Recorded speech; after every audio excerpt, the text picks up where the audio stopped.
आज last method पढ़ानी है भाई 4 नंबर। देखो second method,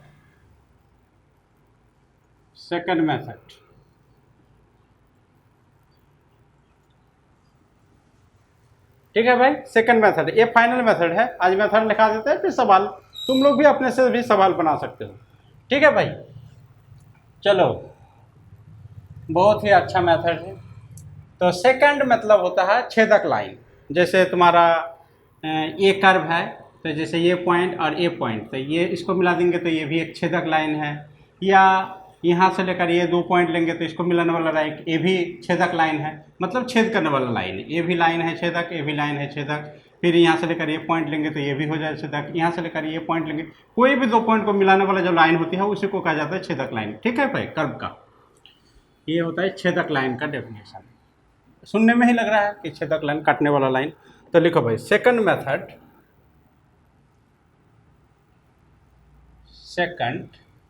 second method is a modification method of regular falsi method. तो क्या है भाई कि सेकेंड मेथड जो है आपका रेगुलर पॉलिसी मेथड का एक मॉडिफिकेशन रूल है। तो इस मेथड से क्या निकाला जाता है, रेगुलर पॉलिसी में रियल रूट निकलता था, तो सेकेंड मेथड में भी रियल रूट निकाला जाता है। Regula falsi method to find out a real root of an equation fx equal to 0 which may be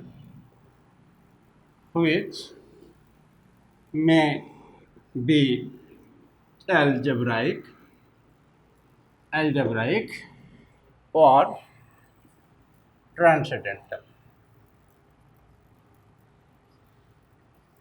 ठीक है भाई। तो क्या है भाई, सेकंड मेथड जो है वो रेगुलर पॉलिसी मेथड का एक मॉडिफिकेशन मेथड है, उसको ही मॉडिफाइड किया गया है to find out a real root of an equation f x equal to 0। F x equal to 0 एक इक्वेशन दिया हुआ है जो एक्स में इक्वेशन है। तब कहता है कि इस इक्वेशन का एक रियल रूट निकालने का सेकंड मेथड का है एक तरीका है। और ये इक्वेशन आपका एल्जेब्राइक भी हो सकती है या ट्रांसेंडेंटल हो सकते हैं। यहाँ तक क्लियर है? जैसा सब मेथड में लिखते हैं उसी ढंग से इसमें भी लिखा गया है भाई। ठीक है भाई,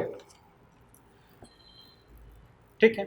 तो रेगुलर पॉलिसी मेथड में क्या करते थे हम लोग, 2 पॉइंट चूज करते थे, ए और बी इस ढंग से चूज करते थे कि एफ ए का वैल्यू नेगेटिव, मतलब ऑपोजिट साइन का ना, F A into F be less than 0 होता था। रेगुलर पॉलिसी में यही होता था। तो कहता है कि सेकेंड मेथड में भी आपका 2 पॉइंट चूज किया जाता है, ए और बी 2 पॉइंट चूज किया जाता है, लेकिन इसमें एक शर्त है कि ये जो result F A into F be less than 0 ऐसा होगा कोई ज़रूरी नहीं है सेकंड मेथड में। मतलब हर time F A F B negative नहीं होगा, उसका प्रोडक्ट मतलब दोनों एक दूसरे को ऑपोजिट साइन का होगा, कोई ज़रूरी नहीं है। किस मेथड में? सेकंड मेथड में दोनों ऑपोजिट साइन का लेना कोई ज़रूरी नहीं है। लेकिन रेगुलर पॉलिसी मेथड में ए और बी जो लेंगे, हमेशा एफ ए और एफ बी का साइन जो होगा एक दूसरे से उल्टा होगा। ठीक है भाई, क्लियर है? तो सेकंड मेथड में भी 2 पॉइंट लिया जाता है, लेकिन सेकंड मेथड में क्या है कि जो एफ है और एफ बी जो है वो ऑपोजिट साइन का होगा, कोई ज़रूरी नहीं है। तो लिखा जाए तो आप कंसीडर करते हैं भाई, let F x equal to 0 B N equation इतना B N equation which may be algebraic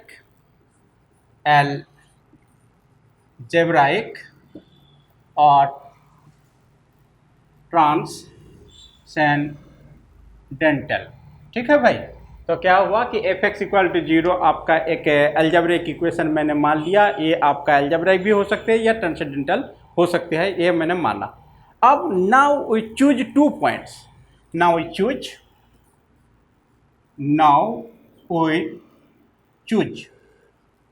choose 2 points x naught and x one. तो क्या लेंगे हम लोग भाई, x नॉट और x नॉट और x वन 2 पॉइंट ले लेते हैं। Here it is not necessary that, here it is not necessary that fx naught and fx on are of opposite sign। ठीक है भाई, तो आपका fx नॉट और fx ऑन का जो वैल्यू होगा वो आपका ऑपोजिट साइन का होगा, यहाँ पर कोई जरूरी नहीं है सेकेंड मेथड में। ये ध्यान देने वाली बात है। रेगुलर फॉल्सी में हम लोग लिए थे तो 2 पॉइंट जो हम लोग चूज करते थे उसमें एफ एक्स नॉट और एफ एक्स ऑन पक्का ऑपोजिट साइन का होना जरूरी था, और बाइसेक्शन मेथड में भी ऑपोजिट साइन का होना जरूरी था। लेकिन इसमें कहता है कोई जरूरी नहीं है कि ऑपोजिट साइन का हो, मतलब आपका ऑपोजिट साइन हो जाएगा तो पर भी दिक्कत नहीं है, दोनों सेम साइन होगा, दोनों पॉजिटिव होगा तो भी दिक्कत नहीं है, दोनों नेगेटिव होगा तो पर भी मेरा यहाँ पर किसी भी तरह का डिस्टर्बेंस, किसी भी तरह का दिक्कतदारी नहीं है। यहाँ तक क्लियर है सबका भाई? ठीक है, वेरी गुड। चलो भाई, तो मैंने 2 पॉइंट ले लिया इन this method.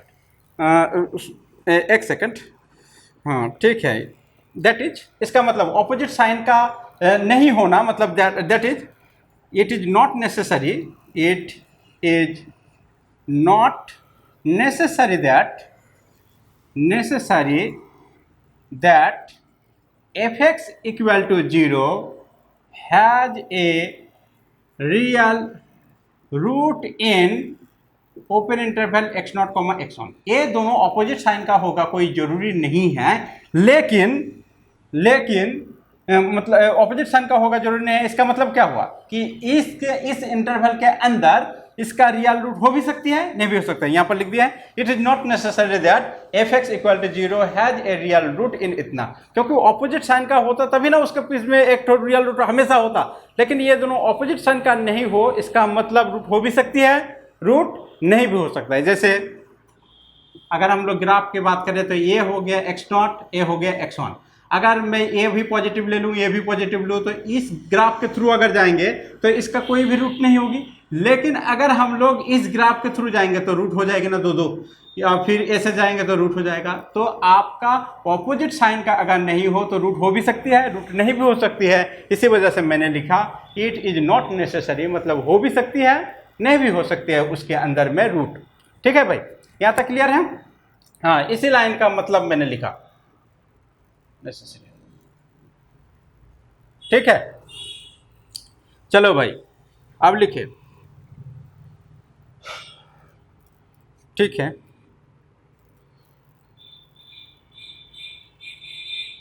Also take f x naught equal to F x one. लेकिन इसमें एक कंडीशन ऐसा होगा कि आपका ये दोनों सेम नहीं हो। अगर सेम हो जाएगी तो कुछ चीज़ को गड़बड़ कर देगा। क्या गड़बड़ करेगा वो मैं आपको बताऊंगा कि क्या गड़बड़ करेगा ये, अगर ये दोनों सेम हो जाए उस परिस्थिति में। ठीक है भाई, तो ये दोनों सेम नहीं होगा कि दो आप लोग जो 2 पॉइंट लीजिएगा एक्स नॉट और एक्स वन, उसमें सिर्फ एक चीज़ ध्यान रखनी है कि ये दोनों सेम रिजल्ट नहीं हो। सेम रिजल्ट हो जाएगी तब परेशानी हो जाएगी भाई। सेम रिजल्ट हो जाएगा तो आपका रिजल्ट गड़बड़ हो सकती है, मतलब गड़बड़ हो जाएगी, इन्फिनिटी देकर रिजल्ट। जैसे ही एक लाइन पढ़ेंगे उसके बाद क्लियर हो जाएगी। ठीक है भाई, यहाँ तक ठीक है भाई? चलो full stop.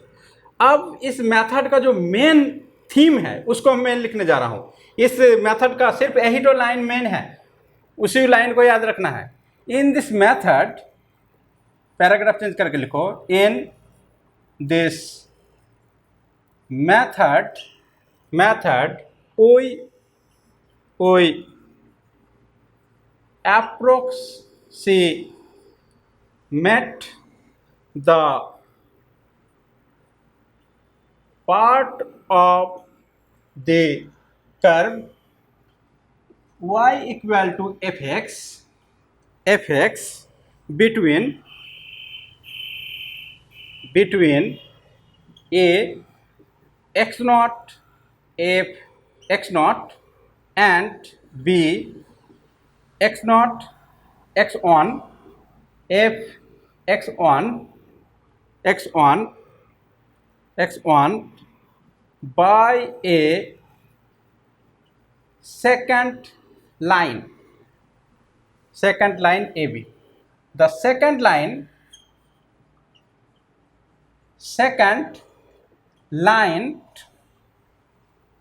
is nothing. Second line is nothing,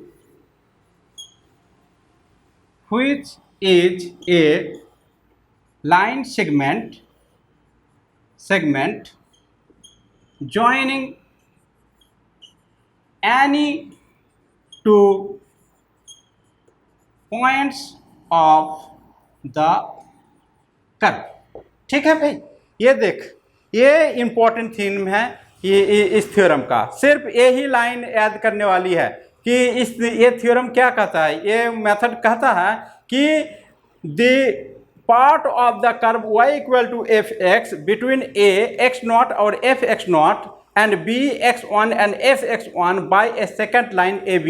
The second line is nothing, which is a line segment joining any 2 points of the curve. तो सबसे पहले मैं ग्राफ खींच लेता हूँ, उसके बाद इस 3 लाइन को समझाऊंगा तो ज़्यादा क्लियर होगी। ठीक है भाई, यहाँ तक लिख लिए हो। मैं ऊपर वाला मिटा दूँ तो ऊपर वाला एक बार समझा देता हूँ फिर से कि सेकंड मेथड एक समझा दे रहे हैं कि सेकंड मेथड जो है आपका सेकंड मेथड जो है आपका रेगुलर फॉल्सी मेथड का एक मॉडिफिकेशन रूप है।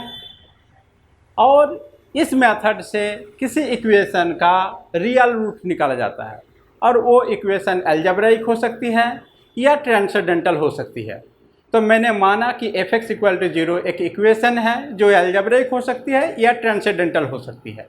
अब हम लोग 2 पॉइंट चूज करेंगे x0 और x1। ये आप किसी भी ढंग से चूज कर सकते हैं। x0 और x1 कोई भी 2 तरह का पॉइंट चूज कर सकते हैं। Here it is not necessary that, यहाँ कोई जरूरी नहीं है कि fx1 and fx1 are of opposite sign, ये दोनों ऑपोजिट साइन का होगा कोई जरूरी नहीं है। दैट इज अगर ऑपोजिट साइन का होता तब पक्का x0 और x1 के बीच में इसका रूट रहता ही, लेकिन ऑपोजिट साइन का नहीं है। इसका मतलब fx इक्वल टू 0 का एक रियल रूट x0 और x1 के बीच में होगा कोई जरूरी नहीं है। और साथ ही साथ यहाँ पर टेक जो करेंगे हम लोग fx0 और fx0 not equal to fx1, ये दोनों का वैल्यू सेम नहीं होना चाहिए। ऐसा मैं x0 और x1 को चूज करूँगा। इन दिस मेथड, इस मेथड में we approximated the part of the curve y equal to in this method we approximate the part of the curve y equal to fx between a x0 f x0 and b x1 f x1 by the second line। इस 3 line को समझाने के लिए हमको graph बनाना पड़ेगा। ठीक है भाई, तो ग्राफ से सारा चीज़ क्लियर हो जाएगी, टेंशन मत लो, सिर्फ प्रोसेस याद रखो। तो यहाँ तक हो गया 2 पॉइंट्स ऑफ द कर्व। तो नाउ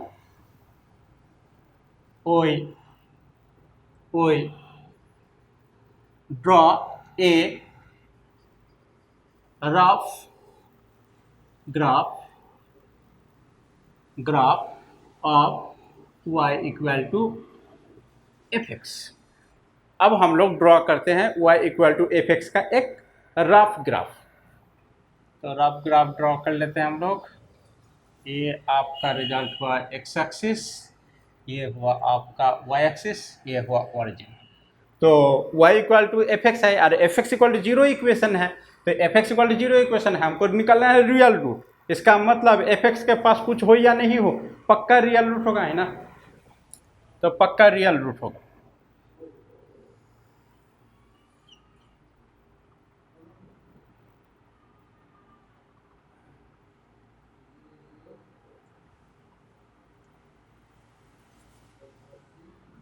चलो ए पॉइंट हो गया एग्जैक्ट रूट ना। चलो भाई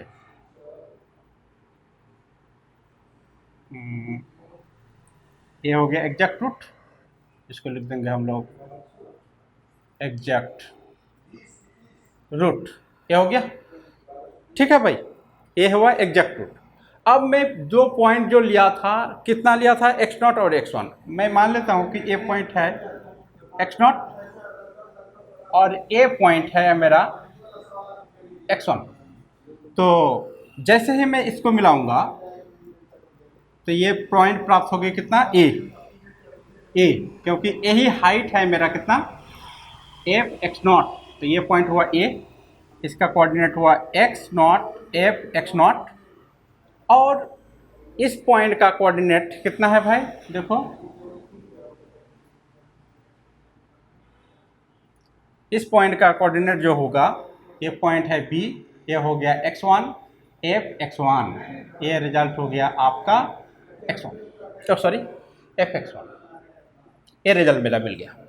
अब कहता है कि in this method we approximate the part of the curve between A to B, A से लेकर बी तक के बीच में जो कर्व का पार्ट है, इस पार्ट को अप्रोक्सीमेट करना है, मतलब लगभग समान करना है किससे, the second line A B, A और बी को मिलाने वाला जो सेकंड लाइन है, मतलब जो कॉर्ड है ए और बी को मिलाने वाला, इसको कॉर्ड बोलो या सेकंड लाइन, मतलब किसी भी दो पॉइंट को मिलाने वाला लाइन को ही सेकंड लाइन कहा जाता है। तो ए और बी को मिलाने वाला जो लाइन होगा उसी से इसको अप्रोक्सीमेट करना है। तो जब मैं ए और बी को मिलाऊंगा तो किस टाइप का फिगर बनेगा वो देख लेते हैं थोड़ा सा।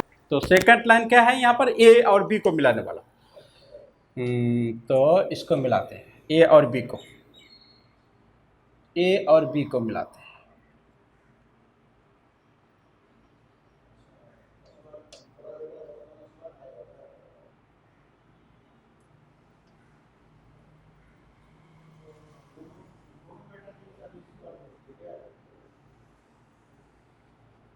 ये मैंने मिला दिया, ए हुआ ए बी। तो कहता है कि ए कर्व और ए कर्व लगभग अप्रोक्सीमेटली क्या है, सेम है।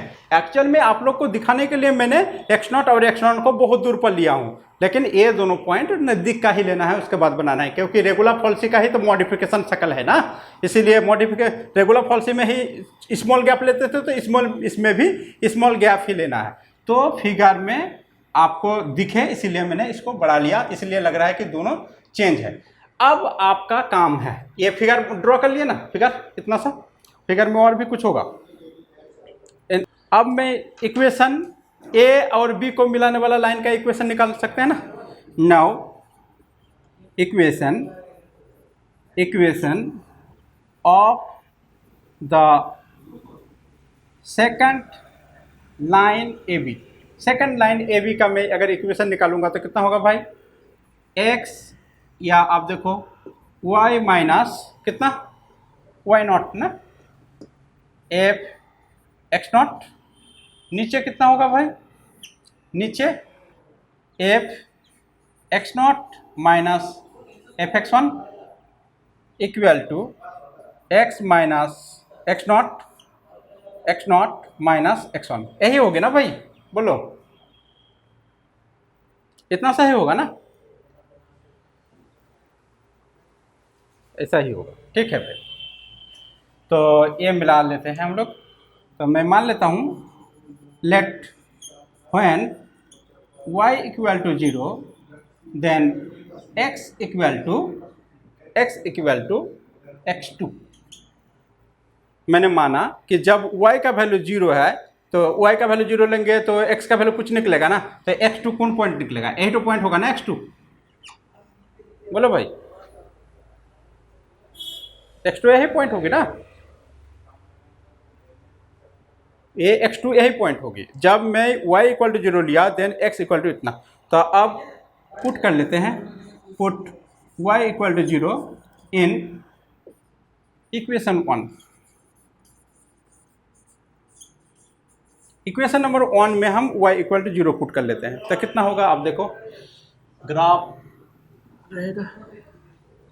तो y इक्वल टू 0 पुट कर लेते हैं इक्वेशन 1 में, तो कितना मिलेगा भाई, y का वैल्यू 0 माइनस एफ x0, नीचे कितना होगा भाई, f x not minus F x one equal to x का वैल्यू कितना हुआ x two minus x naught by x not minus x one, इतना होगी ना भाई। और x2 का कैलकुलेशन करो यहाँ से, x2 minus x naught equal to किसका है वॉप करो भाई, इसको यहाँ लिखेंगे, इसको इधर करो, minus F x not minus x one divided by इसको गुना कर दिए, इसको यहाँ करना होगा F x not minus F x one. ठीक है, तो आपका अब रिजल्ट जो हुआ x2 का वैल्यू वो कितना हुआ एक्स नॉट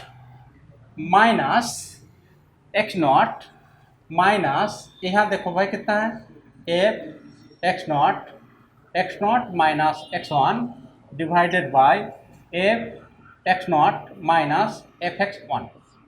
तो इसका कैलकुलेशन जब मैं करूँगा तो कितना होगा F x not minus F x one, और यहाँ पर जो कैलकुलेशन करने के दरमियान जो रिजल्ट होगी वो कितना होगी x not F x not minus x not F x one minus x not F not plus x one F x not. कुछ कट रहा है भाई, देखो तो यहाँ ये दोनों रिजल्ट कट गया।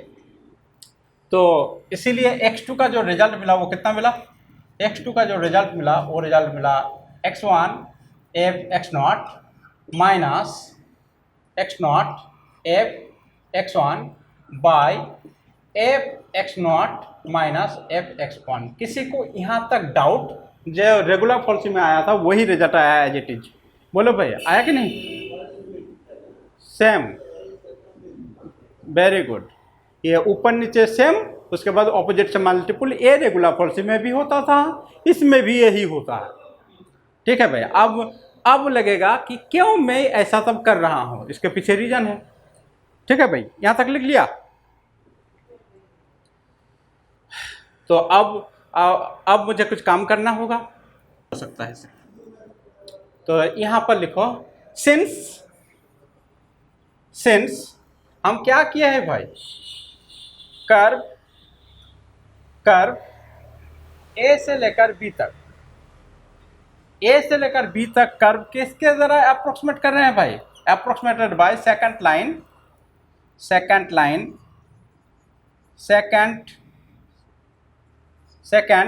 किससे सेकंड से भाई, ए और बी सेकंड लाइन से ना। Curve A B approximated by कितना होगा भाई, बोलो second A B, second line A B.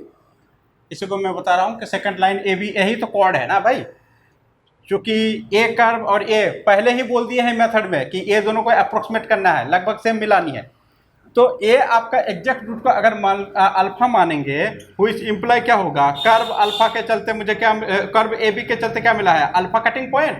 तो ए कर्व दोनों सेम होगा, तो ये दोनों पॉइंट कटिंग भी सेम ही लगभग होगा ना। अप्रोक्सीमेटेड किससे होगा, x2 क्या होगा ना भाई। तो ये आपका रिजल्ट x2 इक्वल टू क्या हुआ, x2 का वैल्यू कितना है, इतना है, कितना है x1 into F x not minus x not F x one बटे F x not minus F x one approximated by alpha, alpha के इक्वल है। तो बोलो ये अल्फा एग्जैक्ट रूट था, तो ये अप्रोक्सीमेशन हुआ, तो इसी को कहा जाएगा ना पहला अप्रोक्स रूट। तो ये x2 जो हुआ, it is a first approx root of the second method, which imply x2 is a first approx real root of fx equal to 0। यहाँ तक किसी को डाउट, वेरी गुड, यहाँ तक बिल्कुल सही है। अब इसमें रेगुलर फॉल्सी में क्या करते थे भाई, x2 पॉइंट प्राप्त होने के बाद में fx2 निकालता था ना फटक से, ग्राफ में जैसे ही x2 प्राप्त होती थी मैं फटाफट मतलब निकाल लेता था कि fx2 कितना होगी। उसके बाद देखते थे कि कौन नेगेटिव है कौन पॉजिटिव है, फिर उसके बीच में मैं ए मेथड लगाता था ना। लेकिन अब इस सेकंड मेथड में कहता है कि आपको कोई भी 2 पॉइंट लेना है, उसका साइन में कोई भी ध्यान नहीं देना है, पॉजिटिव नेगेटिव वो सब पर ध्यान नहीं। तो आप एक दफा लिए कितना x0 और x1, तो अगर मैं लूंगा x0 और x2, अगर ये दोनों भी ले सकता हूं मैं, x0 और x2 को भी ले सकता हूं, और x2 और सॉरी x1 और x2 को ले सकता हूं। अगर मैं ये लूंगा तो देखिए एक उल्टा पुल्टा रिलेशन मिलेगी। लेकिन अगर मैं x0 x1 एक दफा लिया था, फिर x1 x2 ले लेंगे तो एक सिमिलरिटी का रिजल्ट आएगा ना भाई, बोलो। x2 फिर मिलेगी x2 x3, फिर मिलेगी x3 x4, तो एक सिमिलरिटी आएगी। इसी वजह से क्योंकि इसमें साइन को देखना जरूरी नहीं है, क्योंकि ये दोनों पॉजिटिव है तो मैं पॉजिटिव को भी ले सकता हूँ, नेगेटिव है तो नेगेटिव को भी ले सकता हूँ, इसमें कोई भी दिक्कतदारी नहीं है। इसी वजह से इसमें लगातार पॉइंट को लिया जाता है। अब मैं फॉर सेकेंड अप्रोक्सीमेशन क्या करूंगा मैं, now for second approximation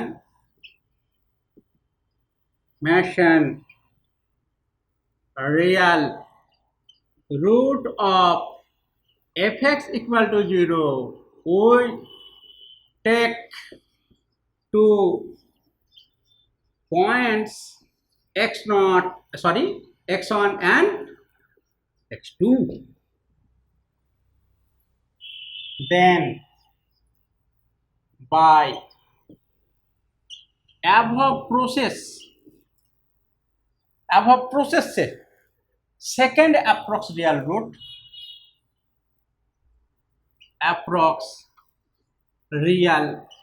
root is कितना होगा भाई, x3 मिलेगी ना, x3 मिलेगी।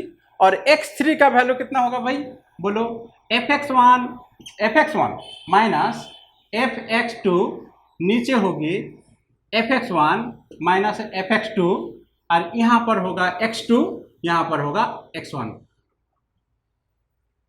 ठीक है ना, कोरोना तुम्हारे यहां से आवाज आ रहा है बहुत, ठीक है ना भाई, बोलो क्या किसी का डाउट है? ठीक है, तो नो डाउट यहाँ तक। अब मुझे क्यों पता चला ना कि इसको अगर लेंगे तो एक सिमिलरिटी मिलेगी मुझे हमेशा, इसीलिए मैंने x3 लिया, क्योंकि इसमें मुझे fx0 fx1 का साइन देखने की कोई ज़रूरत नहीं है, इसी वजह से। लेकिन इसका आंसर में ये दोनों को लूंगा तो ऊपर भी मिलेगा, ठीक है भाई। लेकिन ये दोनों को लेने से एक रूल निकल के आएगा, मतलब अच्छा सिस्टमेटिक लेके आएगा, इसीलिए मैं इसको लिया। अब बोलो भाई कि ज्योमेट्रिकली अगर देखते हैं तो उस टाइम क्या किए थे, ए और बी को जो मिलाने वाला क्वाड था उसी से किए था ना, सेकंड लाइन था उसी से अप्रोक्सीमेट। तो अब मेरा fx2 मतलब ए बिंदा और ए बिंदा को मिलाने वाला, क्योंकि अब तो पॉइंट में x1 और x2 लिया हूं, तो ये दोनों बिंदा मिलेगा, और वो दोनों बिंदा को मिलाने वाला जो लाइन होगा उसी से अप्रोक्सीमेट करना है भाई।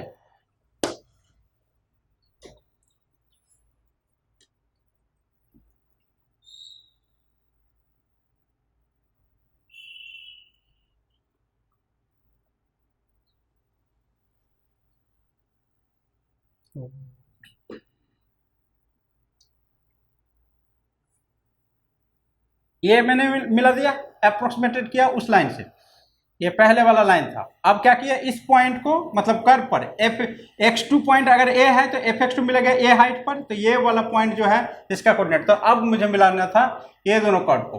तो अब देखो मुझे ये जो x एक्सिस पर जो कटिंग पॉइंट होगी यही तो होगा मेरा कितना, x3, ठीक है भाई।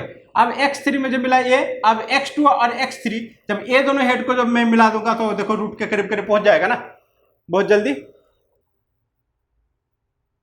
ठीक है भाई। तो सिर्फ 2 ही लाइन मिला दो वही काफी है। अगर तुम्हारा ग्राफ बड़ा होता है उस परिस्थिति में बड़ा बड़ा फिगर बनेगा तो 4-5 भी लिख सकते हो, उसमें कोई दिक्कत नहीं है। अगर कोई बच्चे ऐसे कर दोगे, देखो कोई बच्चे अगर ऐसे कर दोगे तो एक पॉइंट लेना यहाँ, एक पॉइंट लेना यहाँ, तो ये पहला वाला ये कितना हुआ x1 ना x2 और ये हुआ x1। तो अब मुझे कितना इसको और इसको मिलानी है, तो सॉरी यहाँ ये कटिंग करेगा तो इधर चला जाएगा, इधर कट करेगा, फिर इधर से हिसाब से कर्व को देखेंगे कि कहाँ से कहाँ तक है।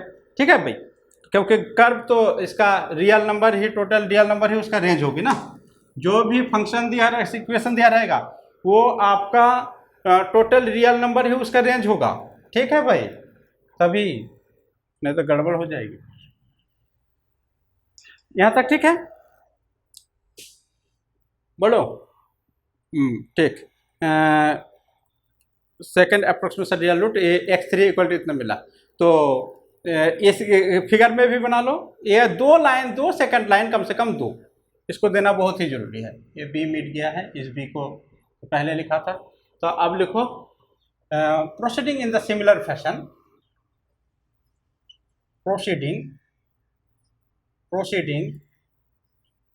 In the similar fashion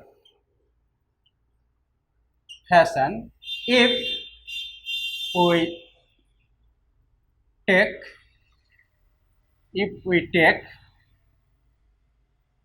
x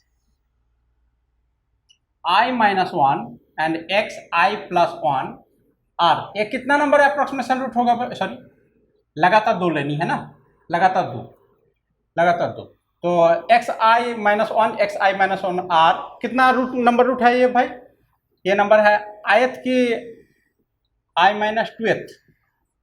देखो, ये 3 था तो सेकंड था, तो ये i माइनस 1 है तो i minus 2th and i minus 1th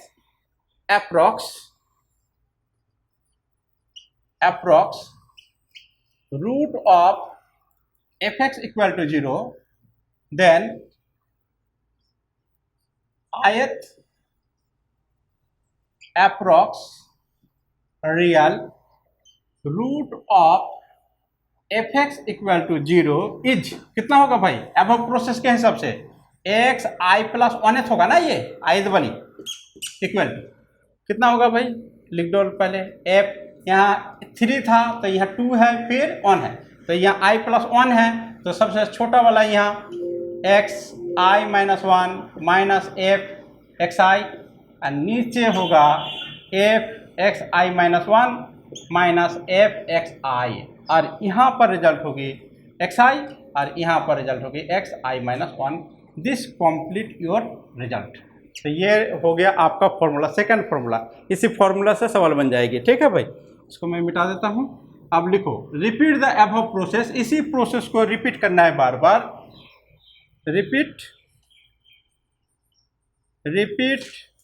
the above process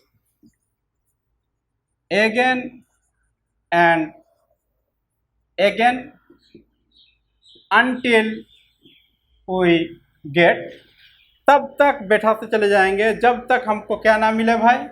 x i approximated to x i plus 1। जब तक यहाँ तक नहीं जाए तब तक मुझे छोड़ना नहीं है। मतलब ये जब लगभग सेम आ जाएगा, क्योंकि मुझे ये फॉर्मूला की ज़रूरत है तो इसी को लिखा, कोई ज़रूरी नहीं x r approximated by x r plus 1। मतलब लगातार 2 स्टेप अप्रोक्सीमेटली जब सेम हो जाएगा तब मुझे प्रोसेस को स्टॉप कर देनी है, तब आगे फिर नहीं बढ़ना है, यहाँ तक हो जाएगा स्टॉप। ये हो गया आपका सेकंड मेथड। समझ में आ गया टोटल?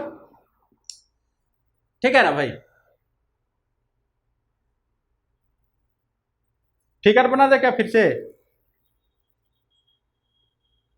हेलो हेलो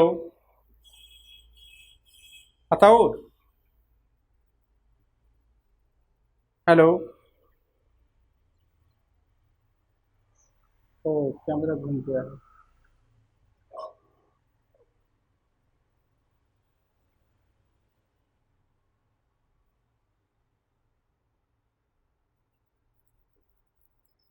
तालिब भाई देखिए तो कैमरा घूम गया है, कैमरा खत्म हो गया है, टाइम खत्म हो गया क्या? उधर घूम गया था, सुनाई भी नहीं दे रहा था। हम बंद नहीं किए थे तो पता नहीं कैसे बंद हो गया है। क्लास टाइम खत्म हो गया है क्या?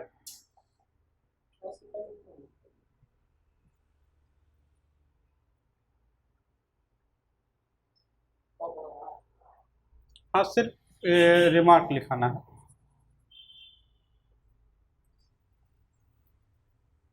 हाँ,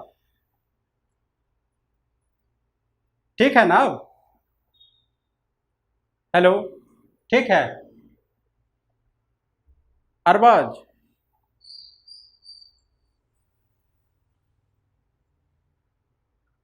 क्या बोलो?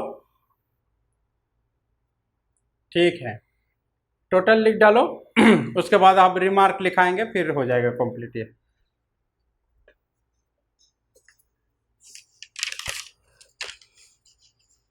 ग्राफ बना दे क्या फिर से?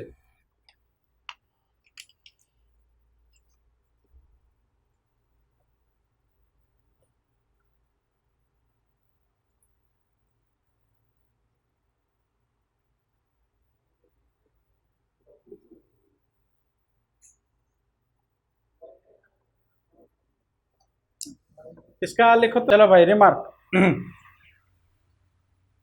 रिमार्क्स, रिमार्क्स नंबर 1, ये याद रखो भाई।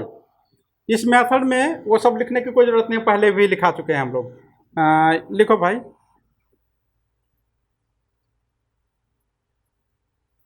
लिखा जाए the rate of convergence of second method is 1.62। तो rate of convergence of second method का जो होती है 1.62 होती है, ठीक है भाई। और रेगुलर फॉल्सी से ये फास्टर होती है, मतलब रेगुलर फॉल्सी से जल्दी आंसर मिलेगा इसमें। तो लिखे भाई, rate of convergence, rate of convergence of second method is faster than faster than faster than regular Cauchy method।